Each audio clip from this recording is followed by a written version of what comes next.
Le ciel marocain, autrefois symbole de calme, est aujourd'hui le théâtre d'extrêmes. Des vagues de chaleur accablantes au sud et des orages violents au nord. Au 18 août 2025, le Maroc est confronté à une crise climatique qui semble irréelle. Le feu et l'eau se livrent bataille sur nos paysages. Le rythme familier des saisons est brisé, nous forçant à reconnaître la vulnérabilité de notre pays et le besoin urgent de nous adapter. Il ne s'agit pas seulement de météo. C'est un test de notre résilience et un avertissement que le changement climatique n'est plus une menace lointaine. Rejoignez-moi pour explorer la science, les conséquences et les choix auxquels le Maroc est confronté en cette nouvelle ère. Partout au Maroc, deux extrêmes se manifestent. Le sud étouffe sous la chaleur saharienne, avec des températures atteignant 47 degrés C, transformant les villes et villages en véritables fournaises.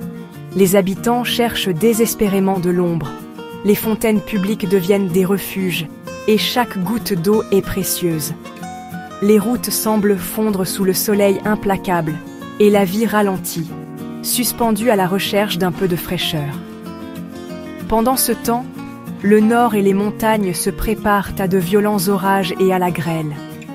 Les cieux s'assombrissent soudainement, le tonnerre gronde, et la pluie s'abat avec une force inattendue, bouleversant le quotidien des habitants. Les rues se vident sous la chaleur de midi. Les marchés ferment plus tôt, et même les animaux cherchent refuge à l'ombre.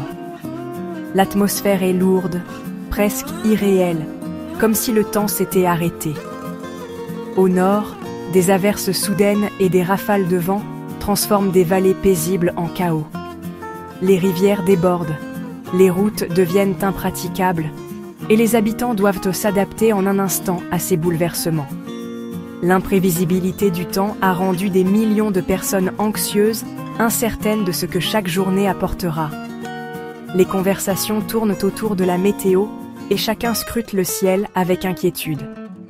Les alertes oranges de la DGM dominent la vie quotidienne, s'affichant sur les téléphones et les panneaux lumineux, rappelant à tous la nécessité de rester vigilants et de se préparer à l'imprévu. Dans une région, la déshydratation et les coups de chaleur menacent la santé des plus vulnérables. Les hôpitaux se préparent à accueillir les victimes de la canicule, et les familles s'organisent pour protéger les enfants et les personnes âgées. Dans une autre, des crues éclairs déferlent dans des lits de rivières asséchés, emportant tout sur leur passage et rappelant la fragilité des équilibres naturels. Le Maroc est mis à l'épreuve par le feu et l'eau, un humble rappel de la puissance de la nature, qui façonne le quotidien et impose le respect. La nation observe, sur le qui-vive, la guerre des éléments, espérant que l'équilibre reviendra bientôt et que la vie pourra reprendre son cours normal. 48 provinces sont en alerte orange, c'est une crise nationale, touchant plus de 20 millions de Marocains. La canicule est une urgence de santé publique, en particulier pour les plus vulnérables. Les tempêtes apportent des crues éclairs, des glissements de terrain et de la grêle qui dévastent les récoltes.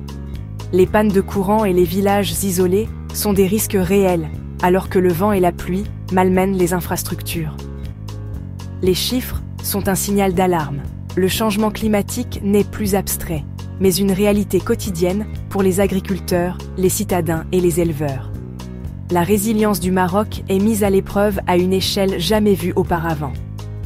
Les enjeux sont clairs, la survie dépend de l'adaptation. Qu'est-ce qui cause ce chaos ?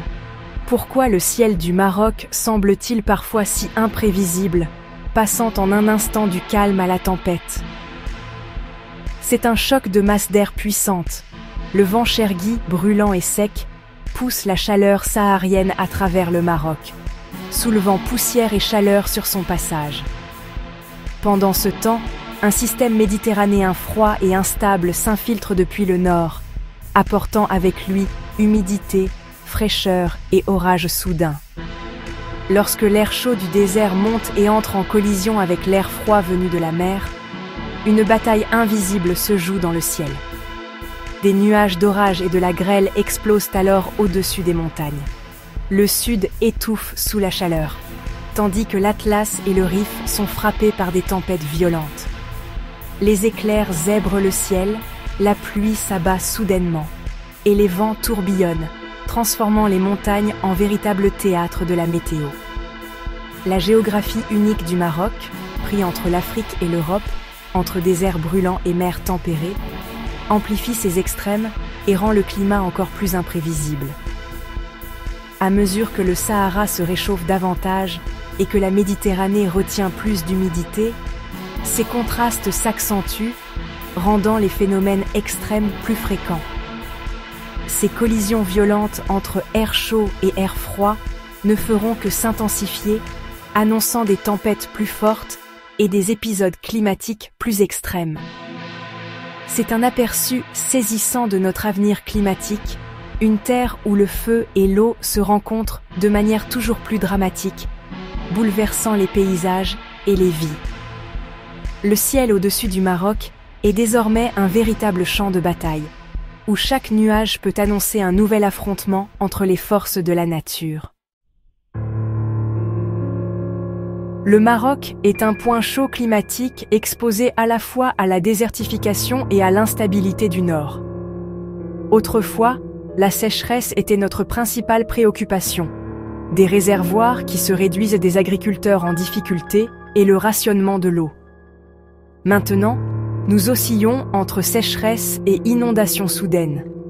Un sol asséché ne peut absorber des pluies torrentielles, entraînant érosion et glissement de terrain. L'eau est à la fois rare et destructrice, menaçant la sécurité alimentaire et la stabilité nationale. La crise actuelle est un cas d'école, un sol cuit par la chaleur prêt à être inondé dès l'arrivée des tempêtes. Le changement climatique ici n'est pas graduel. Il est volatile, chaotique et implacable. Nos anciennes méthodes et infrastructures sont poussées à leurs limites. La double crise touche chaque Marocain, coups de chaleur au sud, crues éclairs au nord et une économie sous pression. Les catastrophes naturelles coûtent déjà au Maroc plus de 800 millions de dollars par an. Cet événement fera grimper ce chiffre. L'agriculture subit un double coup. Les récoltes brûlées par la chaleur puis déchiquetées par la grêle ou emportées par les inondations. Le tourisme vacille alors que les montagnes deviennent des zones dangereuses et que les villes suffoquent, menaçant les moyens de subsistance. Les réseaux électriques et les transports sont perturbés. Les prix des denrées alimentaires pourraient augmenter et l'image du pays comme destination sûre est menacée. C'est plus que de la météo, c'est une onde de choc économique. Construire la résilience n'est plus une option, c'est essentiel à la survie. Dans cette crise, la connaissance et la prudence sont nos meilleures défenses. La DGM exhorte chacun à suivre les bulletins météorologiques, à rester hydraté, à éviter les activités extérieures pendant les heures de chaleur intense et à prendre des nouvelles des personnes vulnérables. Dans les zones touchées par les tempêtes, ne traversez jamais les lits de rivières pendant ou après la pluie. Les crues peuvent survenir en quelques instants. Sécurisez les objets non fixés, débranchez les appareils électroniques et évitez les déplacements non essentiels jusqu'à ce que les tempêtes passent. Respectez la puissance de la nature et priorisez la sécurité. La préparation sauve des vies.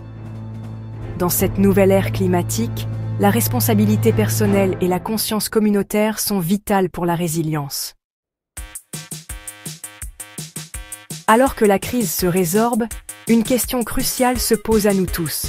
Le Maroc est-il véritablement prêt à affronter un avenir marqué par des conditions météorologiques de plus en plus extrêmes et imprévisibles?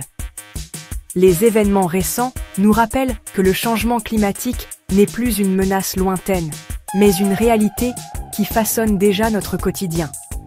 Cet événement est un signal d'alarme. Il met en lumière la nécessité d'adapter nos infrastructures, de renforcer notre économie et de protéger nos communautés. Il ne suffit plus de réagir après coup. Il faut anticiper, planifier et investir dans la résilience. Nous avons besoin d'infrastructures résilientes au climat, capables de résister aux tempêtes, aux inondations et aux vagues de chaleur qui deviendront plus fréquentes. D'une gestion plus intelligente de l'eau pour préserver cette ressource vitale face à la sécheresse et à la raréfaction des pluies. Et d'une agriculture résistante à la sécheresse qui puisse nourrir la population tout en respectant l'environnement. Chaque citoyen a un rôle à jouer, qu'il s'agisse de changer ses habitudes, de s'informer ou de participer à des initiatives locales. De l'éducation à la préparation, il est essentiel de sensibiliser les jeunes générations et de former chacun à faire face aux urgences climatiques. De l'innovation au soutien mutuel, la solidarité et la créativité marocaine seront nos meilleurs atouts pour surmonter ces défis. Le feu et l'eau qui nous ont assiégés sont à la fois un avertissement et une opportunité. Une invitation à repenser notre rapport à la nature et à agir collectivement. Nous pouvons montrer la voie en matière d'adaptation climatique, en devenant un exemple pour la région et au-delà. Et ainsi, assurer un avenir durable, où prospérité et respect de l'environnement vont de pair. Le défi est immense, mais l'esprit du Maroc est forgé dans l'adversité. Ensemble, nous pouvons transformer cette épreuve en force. Notre survie et notre héritage dépendent de la façon dont nous réagissons maintenant pour bâtir un Maroc plus résilient et uni face à l'avenir.